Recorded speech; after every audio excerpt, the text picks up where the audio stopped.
So we're back. We're going to do Q&A. I'm going to hand the microphone, and then we have this one, and people can come up and ask questions. No,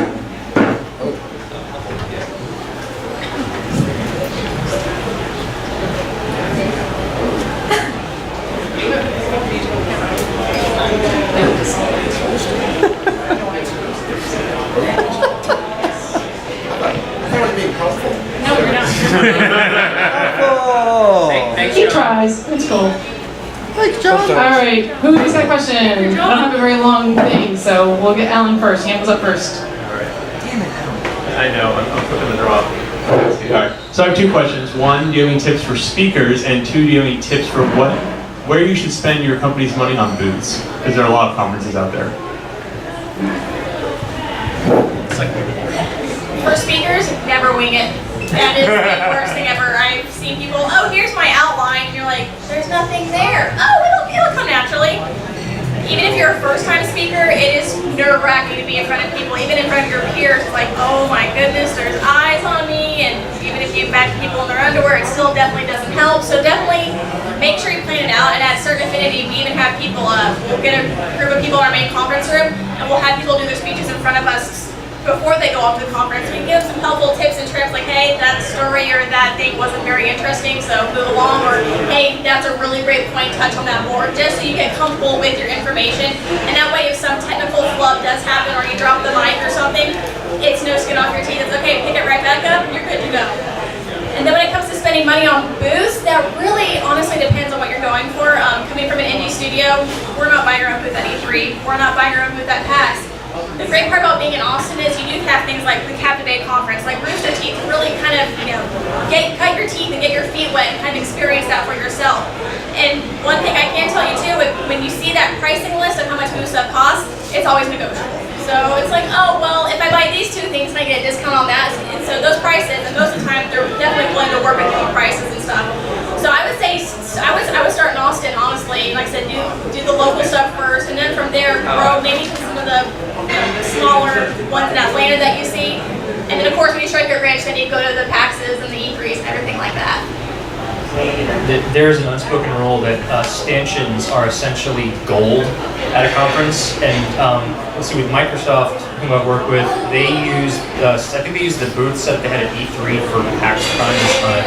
And I basically said to them at East, like, if you could just bring as many extra stanchions as you can for line control and line management, because no matter how great the layout is, I'm gonna change it, because inevitably one line is going to be like way longer, or something's going to be way more popular than something else, and changes that to me. And if you don't have a stanchion, or you don't have some controllable barrier to sort of like mark things off, you're kind of screwed. So it's either, so you can have that 2.5 hour line, but the problem is then I'm going to have to grab like 2 or 3 people to manage it, when it's like a 2-part stanchion does a great job for it. I mean, like that kind of thing is really important. And yeah, for the speaker thing, it's like speaking in public is the #1 fear that most Americans have. It beats death. Jerry Seinfeld had a point. It's like most people at a funeral would rather be in the coffin than giving the eulogy. Wow. For the speakers, I've actually done a lot of public speaking. A couple of my tips is, one, practice your speech in individual segments out loud in the car. And practice it in your head. You can't hear the words. When you hear the words, you're like, wow, that did not come out well at all. It's always sound better in your head. So yes, practice a lot. Convince some poor sap to listen to you, preferably several poor saps, as you kind of painfully trip through the first couple of versions of it. The other thing is practice speaking 120 words per minute. So I'm from New York, and I can speak really fast. And I started meeting some people from Texas, and they didn't understand a word I was saying. Are you okay? Yeah, I'm fine. Why? Because you're talking real fast. Well, you're talking real slow. Can I finish your words for you? So yes, that is definitely a thing, but 120 words per minute is the standard. You have to moderate your speech to it. The other thing that you want to do is eliminate things like so, and a bunch of other things like that. They're called mental pauses. Everyone has a couple of them. You record yourself, you listen to yourself alone, because it's going to make you really red, and then you go, man, I sound like that? That sucks. And then you learn to work with that, and you continue to record yourself. Your iPhone works really well for this, and embarrass yourself until you don't feel quite so embarrassed, and you can go at least get your family to laugh at you, which I have done. That was how I started my speaking career. And I did get rid of like and wicked and and and a and all of the other little colloquialisms I had picked up over my travels. So that is probably your long-term one, but definitely start with the I'm talking out loud in my car. The only people who notice you are the people who are paneling on the street, and they're talking to themselves too, so it's cool. And another thing too for public speaking, Toastmasters does have some great classes, and also the UT Informal has speaking classes too, and that way you're in the group of people who are all scared crapless of speaking in front of people. All right, Chris, over here. Take an acting class or any kind of other speech class. Seriously, improv will save your life. I guess this might be more GDC specific, but I guess it might apply to other conferences. So there's a huge price gap between expo passes and panel or specific like audio track or what have you. And so I kind of wonder, is the price worth it to go to maybe that panel versus just the expo floor? Because at the end of the day, everybody's going to go to the bar at the end of the night, right? You're going to meet these people anyway, so. If you're price constrained, I definitely understand that. I don't think it's that important to go to the panel because it's all going to be online later. So for me, that's a good way to save $500 is, hey, I'll watch it 2 weeks later once it's all going online. And then like you said, you can meet the speakers at the bar and kind of get to know them that personal way. I have sort of an opposite view of that because like working on an expo floor, especially, it's kind of, unless you're going to something like the Indie Mega Booth at PAX, but I mean like PAX, the ticket's all inclusive, it's more of a time issue. There were people waiting 2 hours to play Dragon Age Inquisition, a multiplayer beta for 20 minutes. People waiting 2 hours, play a 20-minute demo. People waiting, versus say like a 45-minute wait to play a game of multiplayer in Master Chief in Halo. And so it's really more of a time budgeting thing depending on the conference. Because if it's a game, if it's a game that's coming out, Halo's coming out in 2 months. Yeah, November 11. That's right. 11/11.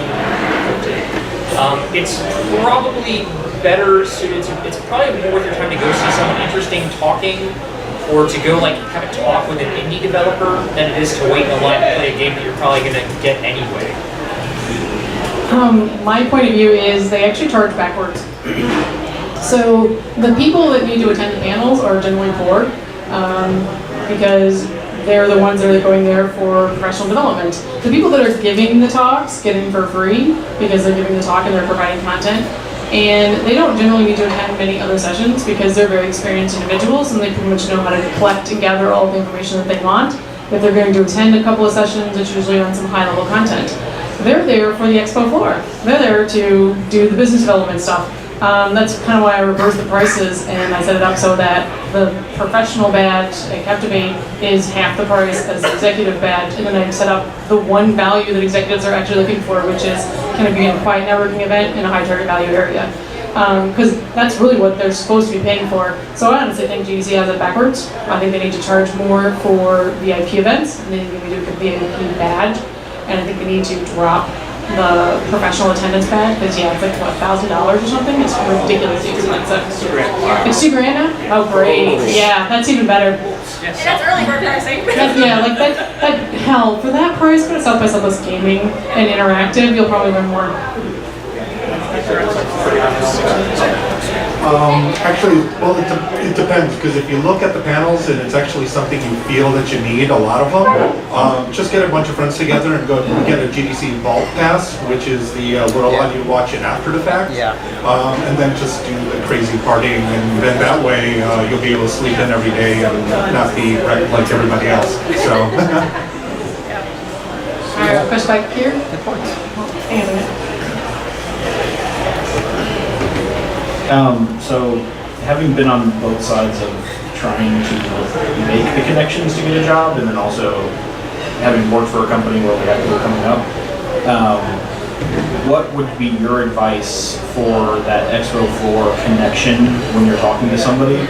how do you like basically get up to them and be like, hey, I'm looking for work, without basically just coming out and saying like, specifically, I'm here looking for work. You know, looking for the reverse perspective. Yes. One thing is definitely do your homework beforehand. Do your work beforehand. Know what the company's made. I can definitely tell when people come up to me and be like, so do you have an art position? I'm like, oh yeah, what style do you do? And they tell me like 2D casino art. That's great. Why do FPS games on like consoles kind of thing? So definitely do your homework and show that you're interested in the company. And then from there, the conversation kind of grows organically from there. HR buzzword, sorry for using organically. The conversation kind of grows from there. And that way, like I said, you show that you're interested so that you invested the time to get to know them, so they're going to invest that time to get to know you that way. And I always bring business cards, and I've looked at portfolios on people's phones before, so have your website nice and handy or saved in your photo section on your phone. One of the other things too is another great way to say networking is making new friends. So when you're on the expo floor, there are actually recruiting booths. If you're there to recruit, have your resume. If it says recruiting section or hiring section in the expo floor, you walk up and you say, I'm a so-and-so, I saw it on your website because I'm hoping you to do research. And yes, you should totally do your research. If you don't, I'm probably not going to hire you. I don't think anybody else would either. But do your research, find out whether or not you've got a good fit, whether or not there's even a job. If there's not a job, you can just say, like, I know you don't have anything available open for me right now, but I just want to put my resume in. Is there someone I can talk to in the department of my discipline that I can at least see where the future is going and what skill sets I might need to acquire to work for the company. There are two ways to get hired. One of them is to have a direct need skill set, and another one is be willing to learn said skill set in order to get hired. Like when I'm working, and in fact, there's a rule we have, is that I am not allowed, working in expo floor at PAX or at RTX, we are not allowed to approach people and just ask, like our exhibitors, we do not ask them for work. We do not do that.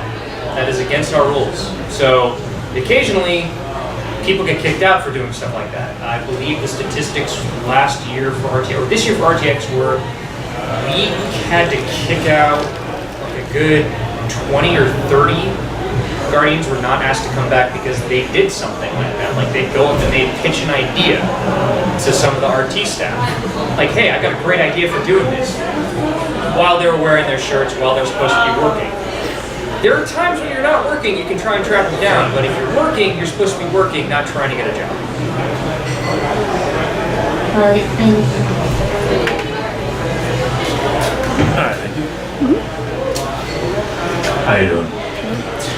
So you all have been to a number of conferences. I'm kind of curious. Erin, you mentioned that for one of the conferences you went to, they had the concept artist that drafted up like what the booth is going to be like. That's a really good thing to have and have a lot of preparation. But I'm sure you've seen a number of other companies or indie booths that may not have done that. So I'm curious, from all of your experiences, what recommendations do you have for people that are looking to, acquire visitors, retain the visitors in the booth, and certainly if you're able to do that, how do you, get them to refer, other people to come to your booth? Okay, so this year at PAX, Sony had one of their developers which is making The Order 1886, which is a really big game, comes out in February. They had what I lovingly refer to as they basically print money with these. There's a thing that Penny Arcade did they call them penny pins, or penny arcade pins, and you can get certain pins if you play a demo. Microsoft did it with Sunset Overdrive, they did it with Project Spark, they had these pins, they did it with Killer Instinct. Sony only made, I think it was 1,000 of these pins. That was not nearly enough, and they were told that was not nearly enough. They then decided to say, okay, well here's the deal. Now it's a 1 in 4 chance of if you complete the demo, you get a t-shirt. Okay, great. 1 in 4 chance, you get the pin. Ooh. Yeah, people were lining up constantly for 2.5 hours to play this game, which was a beautifully designed booth. It looked kind of like an old, it was like an old war hospital kind of building, and it really drew people in. It looked amazing, like bars on the windows, and like had models from the game. It was amazing. People were just constantly lining up just for a chance, a 1 in 4 chance of winning a pin. I don't know if it was actually 1 in 4. I think they might have adjusted the odds a little bit, but I was told it was 1 in 4.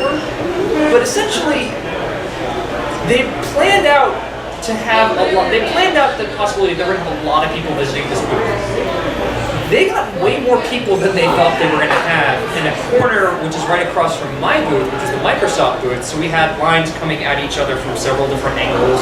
They had coming into the fire lanes. We had to sort of adjust those so the fire marshal didn't shut us down. It's not always so much about the it's not about the flashy lights. It's also basically about what they're giving away. And also, an accessible, open booth is really nice to have because it's less closed off. People can kind of wander in, they can see what's there, then they can decide if they want to wait in line. Because they hate having to wait in line for something that they decided wasn't really worth their time because they didn't know what it looked like in the first place. So you walk around, E3, GDC, PAX, RTX, big screens everywhere showing off what's going on.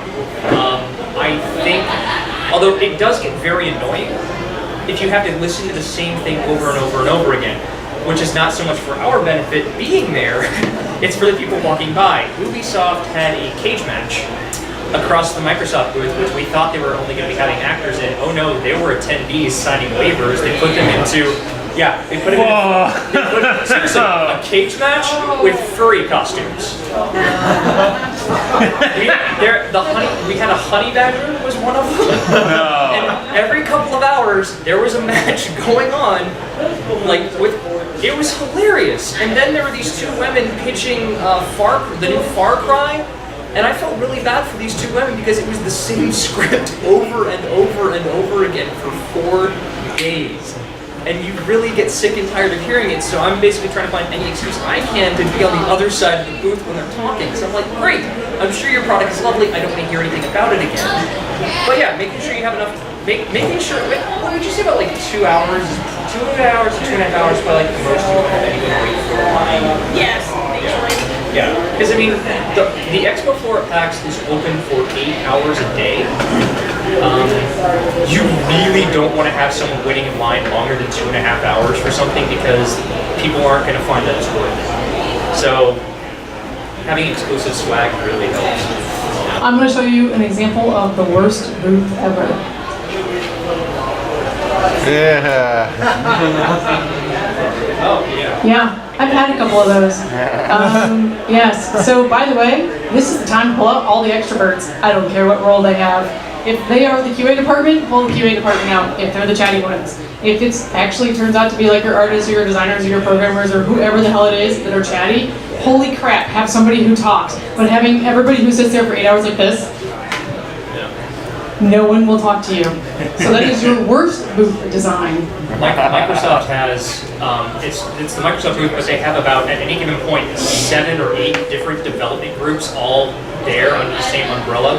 So you have 8 different groups, none of whom talk to each other. So the guys from 343 did not talk to the guys from BioWare despite being right next to them. So when I'm sort of reforming all their lines, they're like, okay, well the Halo entrance is here. Hey, but our exit is here. Yeah, that's exactly why I'm moving it to the other side. But at the other side, they don't like talking to each other, but they all pull out all their QA departments. That's the one consistent thing they all have, is they all pull out their QA departments to man the booths. Another thing too is you have to have some kind of interactive element there to get people to come back to your booth. If you're just playing a loop video behind you, there's no reason for them to come see you. Like I said, at RTX we had a wheel that we had from start to the end. There was always a line there of people who wanted to spin the wheel. And also you have to have, I mean, there's swag monsters there. There were people who were like, I want the Daisy Booty shirt. That's great. You gotta play one of our developers. You gotta earn it, because when you're an indie developer, your budgets are so small. You have to limit what you can buy. I can't give out free T-shirts to everybody. That gets really expensive. So we had Booty stickers, tattoos, just other cheap little tchotchkes you can give people to, have a takeaway. And then when you earn that shirt, they're gonna go tell their friends. And I'm trying to think what the term is, but it's like, if you see 5 butts facing one TV, you're gonna get people coming to see what it is. Like, oh, that looks cool. A lot of people are gathering around there. So something to get people interested that's interactive, that they can go, hey, I just, spun a wheel, a guy made me do a pirate shanty with me. It was pretty fun and cool, kind of thing. The lengths people will go for a free t-shirt will astound me. There is a no throwing rule at PAX in the expo floor because of an incident a few years before I started where basically I think it might have been Riot, quite literally almost started a riot over t-shirts that they were throwing into the crowd. So if it's within their own booth, that's fine, but people were throwing things into the halls, and that's when small children suddenly become small adults. It's sad, but it's true. Yes. All right, John, you had a question. All right. So actually what Jen just described, I'm really fascinated by that scenario about why that exactly happens. I mean, I have some theories, and I'm really just want to encourage the speakers to submit their own. I always just assumed that it was somewhere between poor budgeting, like maybe they spent all the money they thought they would need to spend on getting the booth, and then they didn't really assign in advance the right people, or maybe they just genuinely thought that all they really had to do was have maybe a placard and a bowl of M&Ms and maybe some pens, and that they would actually make the presents they wanted to have, but that never works. And I don't care what your product is, where it's actually a fun game where you can actually talk about it, but usually it's something boring like middleware or financing or anything like that, but really you should still be there for a purpose, and it seems like there's a real disconnect. So why does that happen? I can't tell you why. There was 2 booths last year that did that, and one of them was they obviously just weren't prepped. They had just hired a whole bunch of new people. So if you're not prepped for a conference, it's going to be a giant money sink. I totally don't recommend doing that. You want to get a good ROI, especially if you're going to exhibit. You want people to buy your product, get information, sell stuff, whatever. When you're attending, same thing. You're looking for a good ROI. And yeah, sitting there inert will not get you any. It will get you negative. You'll just lose tons of money. I don't know why people do those things. I have, all I can think of sometimes is one person says this is awesome and then they quit, and then somebody else gets stuck with it. 5 new people get hired and they're like, sure, I'll sign up and spend some money. Oh, wait a minute, I have to do work? What the hell? Because conferences are a lot of work. I do agree that it is poor planning. So I normally, when I have a booth, I send my call out for, hey, who wants to volunteer? Here are my time slots. What works best for you? While I love everyone dearly, there are certain people I will not put out in front. Just because I know their personality. I'm like, you know what? You're awesome at doing this job, but being out front center getting people is not your strong suit. It's not me being rude. It's just, hey, I want to play to everybody's strengths, and your strengths, honestly, are not being out in the forefront. So I can either have them in the back handing out swag, I can have them passing out things, but the people I want in the front to talk about my game and pitch it are my outgoing people. Like I said, and some people do kind of offended, well, I can do that. It's like, it's a whole different beast. Can you do that for 4.5 hours straight for me is another question. Doing it for 10 minutes is fine. Do you still have that energy 4 hours later to pump the audience up and get them excited about your product? That's a whole different beast. So it's kind of, it's just knowing your worker's strength. And a lot of people, they want to do good for the company, like, oh yes, I want you to succeed, so let me help out where I can, and they just overestimate their abilities, unfortunately. Volunteering in an expo hall, for the love of God, like on the first day, you're excited, you're kind of like happy, you're like, great, this is gonna be awesome. On the 4th day, you just want it to be done. You want it, you've been popping 2-3 Advil every couple hours. You're just you just want it to be done. You want to be there, but you also want to. It's a very confusing state of mind. Also for booths, just always bring a tablecloth because you never know if they're going to screw up and not give you the thingy on the front. You always want to just make it look nice. Yeah. Actually, on the swag note, the cheapest swag, and I'm not kidding you, is buttons. I have no idea why, but they're less expensive than stickers, and I thought that was really weird, and I just had to share that with everybody. And everyone freaking wants buttons because they go on the lanyards, and they want to get the whole little button thing. The coolest one, I don't know if I still have mine or not, is the little, I don't have it anymore, is the pristine screen stuff. Or have you ever seen them? You stick to the back of your phone and you smudge off. Yeah, right there. John's got it. Those things are fantastic. They are the best swag ever. I should have brought some It's tonight. on my monitor. Oh, missed opportunity. Missed opportunity. I could have like offloaded. I got like 1,000. As Chief said, do not ever, this is true, do not ever give out stickers as swag for one very good reason. And that is, especially if your product name is on it, because every single convention hall or house in the United States will charge the crap out of you if one sticker gets caught on that floor. At BCEC and at the Washington State Convention Center, the charges can be hundreds of dollars for one sticker. And someone got charged a ton of money this past year because they were handing out stickers and just did not think that, oh no, what would happen if suddenly an attendee decided to start putting stickers on the floor or the walls? They get stuck with the bill. Yeah, convention halls are kind of funny places, which I've learned to loathe. I totally don't recommend ever having to work directly with them. Always go through an intermediary. Okay. All right, any other questions? We're going to be at the IGN convention in Bahrain, the United Arab Emirates. And last year we were the #1 on the floor, even better than the PlayStation 4. And the reasoning behind it is because we had the Oculus Rift technology, and everybody wanted to check that out. So we had a line that was over 3 hours long. What are your thoughts on the Oculus and competing with it for the attention of the audience in the future? At last year at PAX, Oculus had a booth at the entrance, which is a really terrible place for them to be. They were actually also right next to Supergiant Games and Behemoth, which are also two other really sort of like they're indie big crowd draws. This was right after Oculus sort of hit its Kickstarter goal. They had no clue how popular they were going to be. There was absolutely terrible placement in terms of their location. When you go into the BCEC, I'm going to draw a mental picture here. You go in, and then suddenly you turn left, there's a booth. You go straight, here's the Oculus booth, and Behemoth is right on the other side of it, and they have another bit on the other side as well. There is literally nowhere for their line to go except to wrap it around their booth, because there's no extra space along. Like, they had to start inventing new places to put the line because the line was so long. It wrapped 2 times around their booth with an extra gap to let people in. It was a massive crowd hazard. It was a fire hazard for the first 30 minutes of the media hour, which has never happened as far as I'm aware. There's a media hour at PAX where if you have a media badge, you can go in an hour before on the first day, but don't ever try doing that on the Saturday, the Sunday, the Monday. But this was just a massive problem. So essentially what we learned from there was anytime Oculus shows up, try and get an empty booth slot next to it, or try to increase the size of the booth, or put it next to a wall where you can put a line up next to it, because it is one of the biggest crowd draws I've ever seen.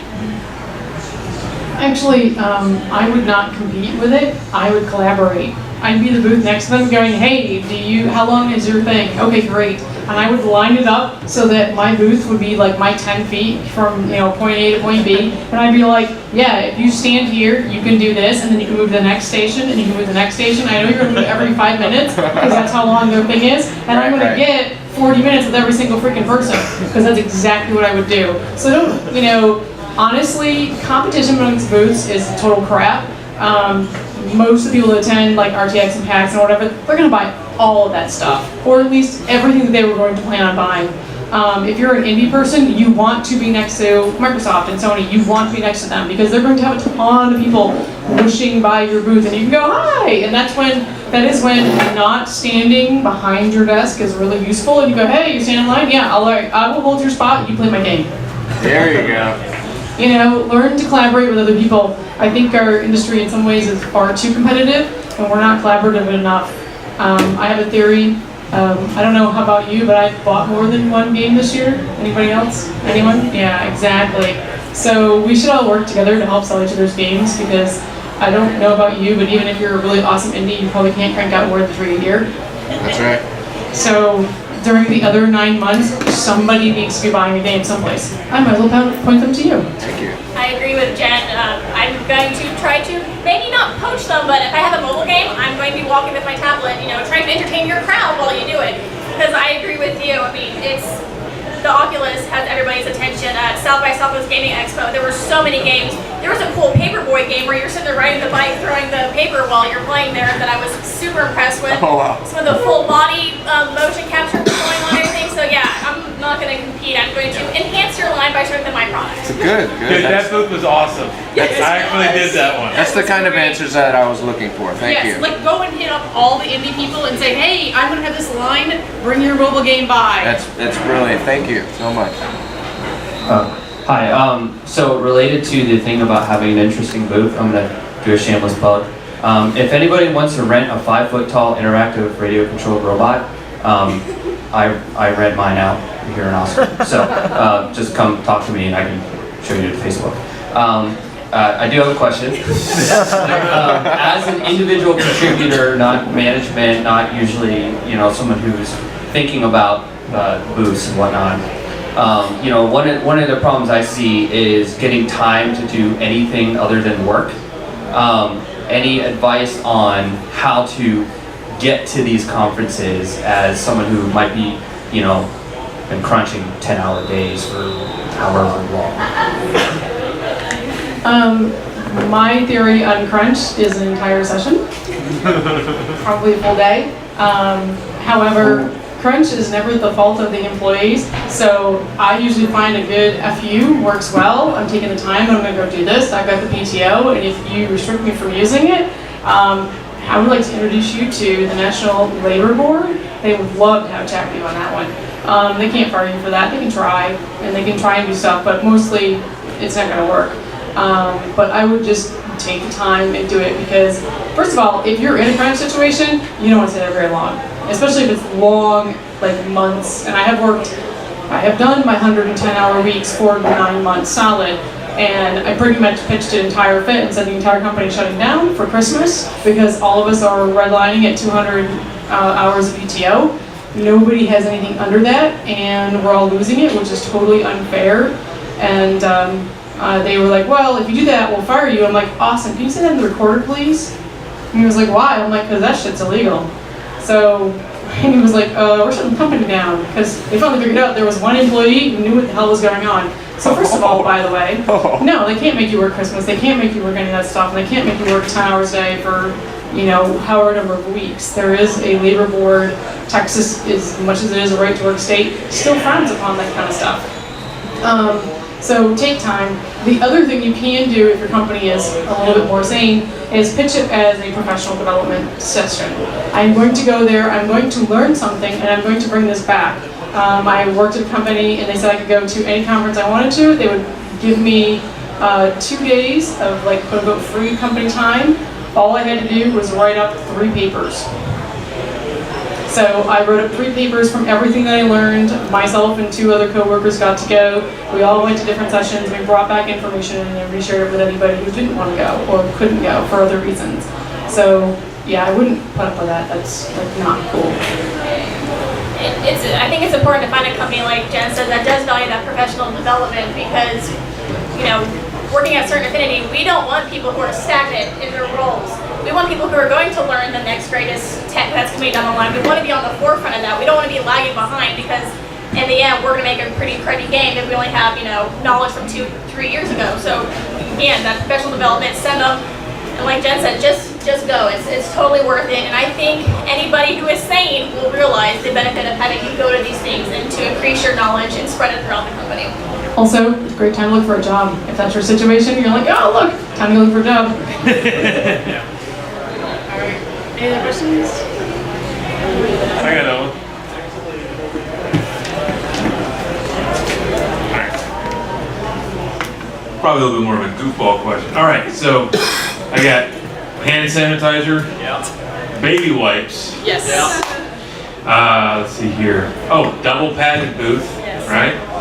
Alright, what's the craziest or weirdest like ritual or thing that someone has brought that you've been like, that's not a bad idea? Oh, no. The craziest ritual? Yeah, preparing for a conference. Okay. Dude, I brought my 5 Pokemon, Oh, no, and I they got are this. totally gonna give me chi for this entire No, conference. I got one even better. Okay. So there is a guy in the expo hall, goes by the handle Mobius. He typically sports a Viking hat. He has a Viking horn, a proper like a goat's horn. Like he has it, a proper horn. Every morning he goes in, like blows it like crazy. He flies to Seattle and to Boston to do this, so he has to take this through airport security. When he flew home last week, they asked him no less than 3 times to blow it. I don't know what the TSA was thinking they were going to get differently on the 2nd and 3rd times, but seriously, he carries around with him at all times while he's working. He carries around a Viking horn that he will just like blow on request. Okay. It's like, it's a great way to know, like, I'm working around, I hear, I'm like, I must be going on break. It's random, but it's that nice little tiny bit of random that makes the day just a little bit brighter.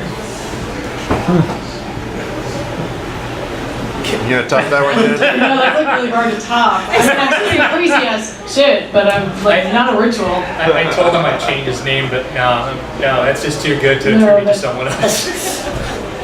There was one guy who had a lucky shirt that he would wear because he met the Franco Connors and the top people who, had Bunch and everything in it. So he considered it lucky and he would wear it every single day. Well, you're in a conference, you're in a hotel.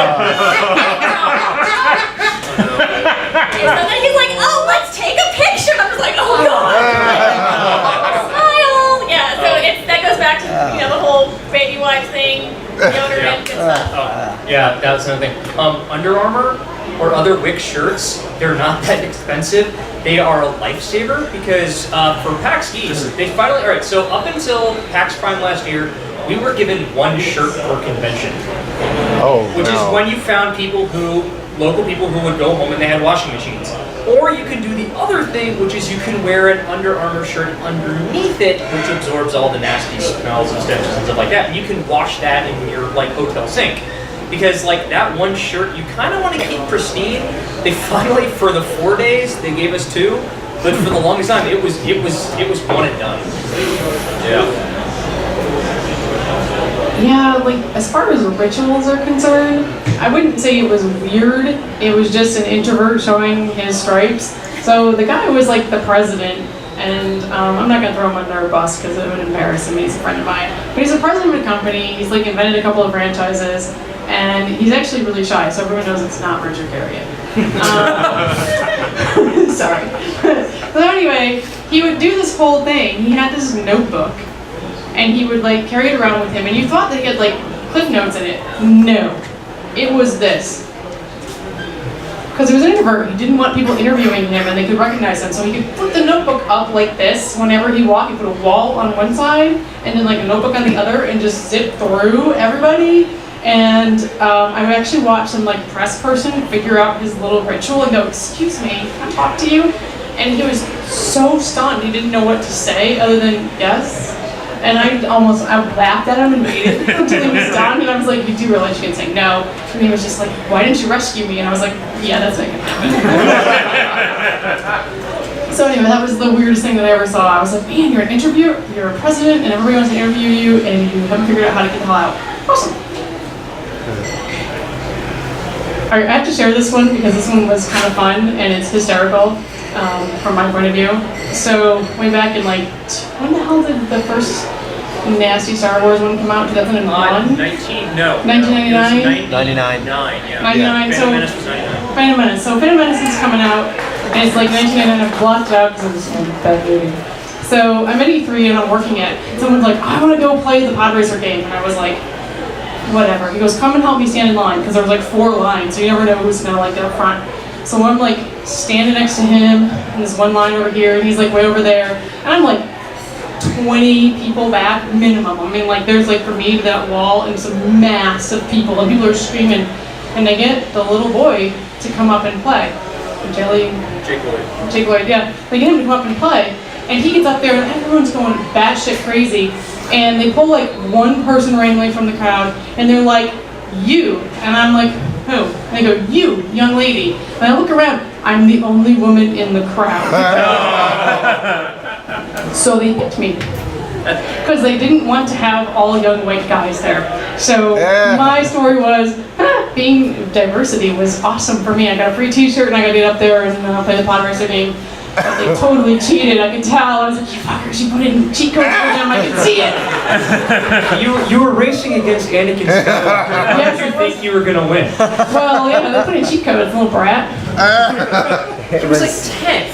I know, but I never played the game before. I was like, what the hell do I do? And you're like, they put you in the pod too, so it wasn't like you were just sitting in a console. He did it in real life, so he had real life experience. Yes, movies are real. Jen was the chosen one all along. But she lost. I only came in second. It was terrible. I beat the producer, which was really funny. Oh my god. He got like bumped by somebody. The other guy was a... Anyway. So, any other questions? All right, that concludes our Q&A. Thank you all. Have a good night.